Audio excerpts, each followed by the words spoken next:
Okay, folks. Well, you're not going to know the backstory here, but we told you all from the beginning that this is going to be unedited, unscripted, and we're not professional. So this is actually take two because we started talking and telling what was going on and looked down at the camera and realized, hey, we're not recording. Yeah, it's on camera. Yeah, so it was a terrific speech, and I'm sure whatever we say here will pale in But comparison. you'll never know. Yeah, right. You'll never know what we just said. So I'm not even going to try to rehash it. I'm just going to try to shoot from the hip here. So anyway, we're back, and we're pleased to give a good report.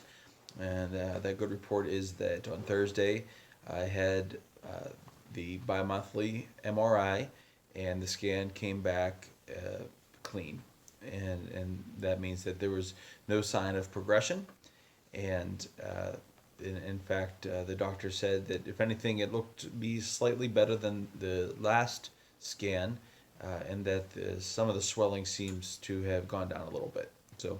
But overall, what we are looking to see at this point, that there is no sign that tumor is forming, and no sign that the cancer is progressing. So the term for it right now is that the disease is stable, and so we are thankful to report that. And also, what we wanted to share this time around is just how thankful we are for the continued outpouring of love and encouragement that we get. Uh, you know, I'm envious, really, of just how thoughtful and kind people are. Just to be asking, hey, what's going on? I haven't heard from you lately. And then whenever I have these scans, people are aware that I have the scans. I'm quickly getting questions. How'd it go, and people are excited to hear the good report. So I've said this before, but it bears repeating that when this journey began back in January, I had a pretty good understanding of just how blessed we were to live in this country, to have so many loved ones, to have a support system around us. I knew that while this journey would not be easy, that it would be easier because we had that support system. But seeing the outpouring of love that we do on a daily basis just affirms that. And we thank you all for being there for us. Right now, looking back here at the last 10 months or so, this has probably been the easiest part of the journey. Definitely. I don't know if you would agree Definitely. with that. And that my health overall is pretty good. I feel that I'm getting stronger. I'm feeling better each day.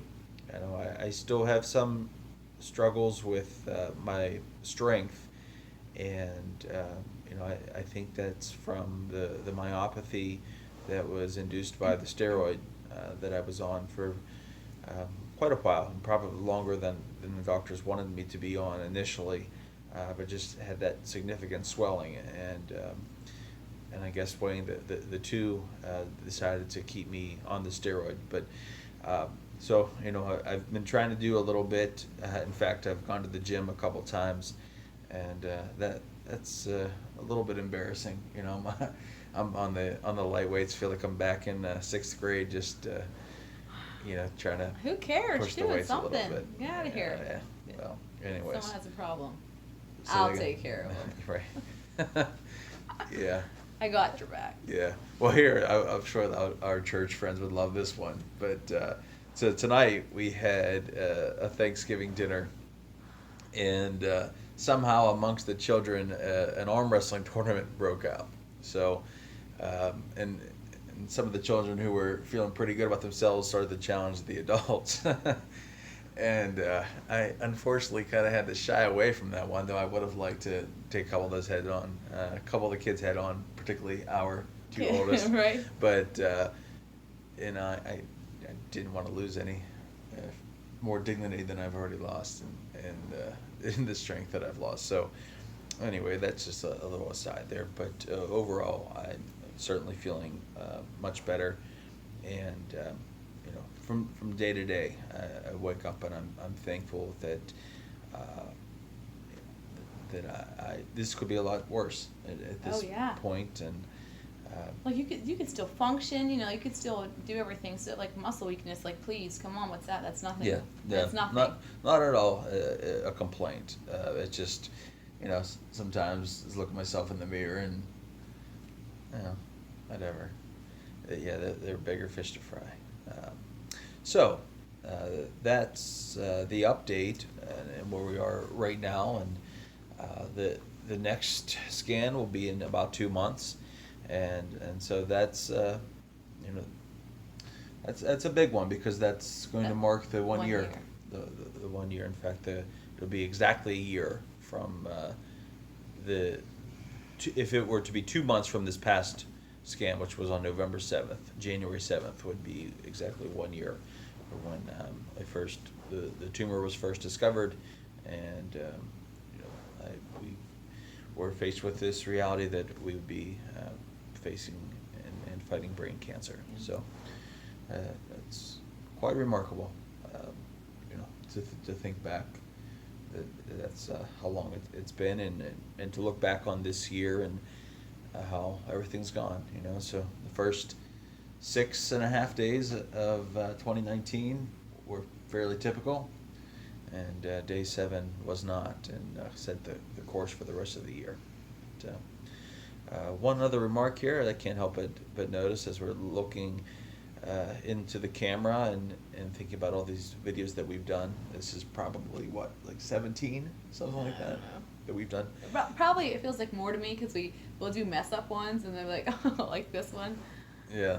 So. But anyway, and I'm sure those of you who have watched our other videos will notice that the background is different now. That beautiful card wall that we had there, we took it down. It was time. The tape was coming down, and we had to keep retaping things, and the kids would knock things down, and so we wanted to save all that. So we collected it and put it away in a safe spot. In a book. Yeah. I put in a book. Yeah, and so that's no longer there, but we continue to get the words of encouragement and expressions of love, and we're ever so thankful for those. Anything else you want to share tonight, Kara? Well, I did want to say like that for the people that want to know like different symptoms or stuff like that you might have, like going through this. Right. Is that like we have had some scares with nosebleeds. Scared for me, I should say, because he's never had any nosebleeds before, so you had 3 in like a matter of 2 weeks, I think. And I know like the weather changing and stuff like that, but you've never had it before. You've never had any nosebleeds. So that's something that happened. And then the occasional couple times of headaches.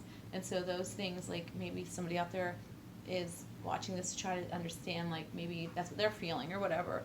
And we talked to the doctor and we spoke to the doctor because as soon as it happened, I was like, this is kind of freaked me out, and it was just something different. Yeah, it was just something different that he never had, and then just being with having brain cancer, like, how bad is this, like, or is this going to be, that was before the scan, too, so I didn't know if, like, maybe something was starting to grow back and, pressing and causing pressure and stuff, but they just said, it should be fine, we'll wait till the scan, and then the scan showed everything great, so I think it's just how his body's adjusting and adapting and working with the cancer that you have in you, whatever, just changing things up. So he has had some headaches. One you said was like a kind of bad one, but like it still went away with Tylenol, right? Did you say that there was one day? Yeah, what actually kind of turned into, it seemed like a migraine, Okay.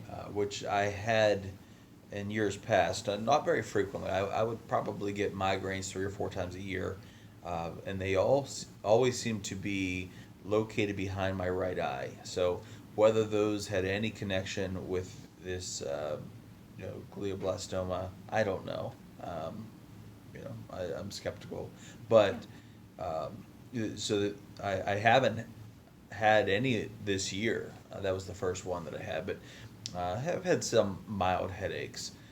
Carrie and I actually were very fortunate. We were able to take a trip together in mid-October, and we went out to the Truth Matters conference in Southern California, and we also got to go out to the Highway 1, which was something that I've always wanted to do, and we got to watch a beautiful sunset on the Pacific, and then also got to spend a day up at Yosemite, and the scenes there were just spectacular.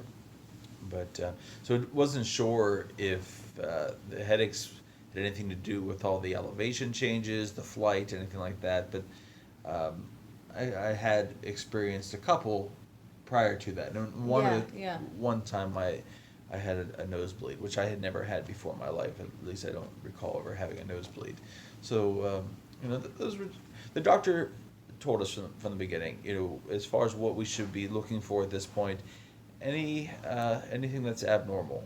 She said just to give her a call, let her know, and so we did that. And they weren't too concerned, but they said just kind of monitor it.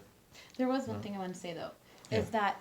that the doctor said, okay, if you remember whenever Brandon had the chemo and the radiation, Right. okay, and if you guys remember like how his platelets went down and like low drop in platelets, she said to us that for some reason they did a study like in people who have the platelets go down and the drastic drop in platelets typically tend to do better and like have the tumor not as long. Do you remember her saying that? Yeah, well, I don't think it was just the platelets. I think it was people who have more adverse reactions to the radiation right. and chemo, which apparently I did. I didn't think that my reaction was that severe, but it was more severe than what they expected, Right. particularly given my age and my general good health. They They were a little were shocked. a little bit surprised. Yeah, right. That happened. My body reacted so strongly. But she said though that in the studies that people who have reactions, adverse reactions like that or just different ones,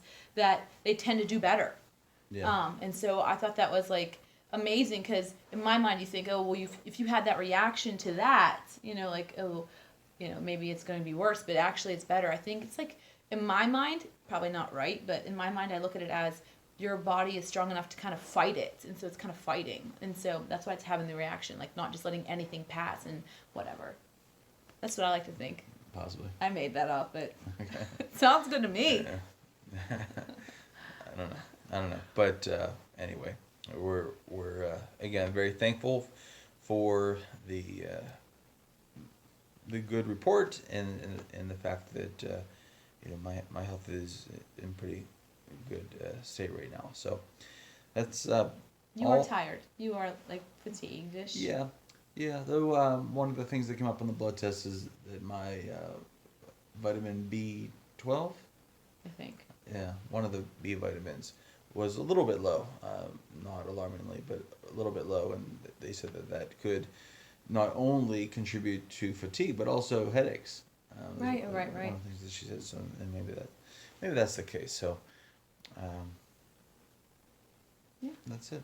That's the report. So, I did not prepare a Bible verse tonight, but I do want to give God praise and glory for His goodness through all of these times, the good and the bad. I do remember one verse that I shared early on. We often praise God and we thank God for the good things. It's difficult to do so in the tough times, and right now, all things considered, we're going. This is kind of a good time for us, and I'm sure one way or another, for one reason or another, we'll face tough times ahead. But we trust that God will see us through, and we know that He is always good. So all praise goes to Him. And if we don't talk to you all again, we wish everyone a happy Thanksgiving, a Merry Christmas, and a most blessed 2020. So good night from us, and hope to talk to you again.